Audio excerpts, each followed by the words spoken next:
Chief Guacanagari stood at the edge of his world,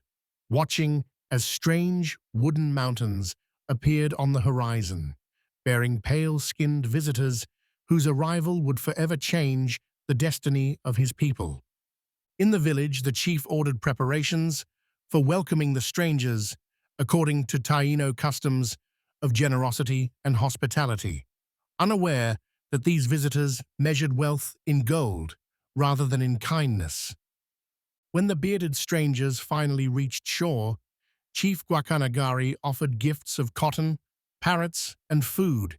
interpreting their wide eyes not as greed but as appropriate wonder at his people's generosity. The small pieces of gold that adorned the chief's people, mere decorative trinkets to the Taino, lit a fire in the visitors' eyes that no amount of hospitality could extinguish. Through gestures and the few words they could exchange, the chief began to understand that these visitors sought yellow metal above all else, a revelation that filled him with unease despite his continued diplomatic smile.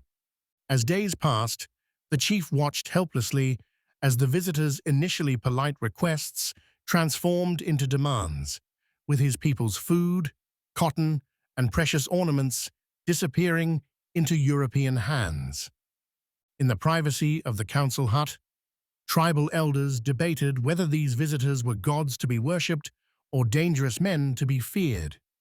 while the chief carried the heavy burden of protecting his people from a threat unlike any they had faced before. The chief's heart grew heavy as he witnessed his people forced to pan for gold in rivers where they once fished freely, their backs bent not in cultivation of cassava, but in service to foreign masters who seemed insatiable. Unknown diseases swept through his village like an invisible hurricane, leaving behind countless dead as the chief helplessly sought remedies from healers whose traditional medicines proved useless against these foreign afflictions. In moments stolen from their new reality of subjugation, the chief preserved what remained of their cultural heritage by passing sacred stories to the children,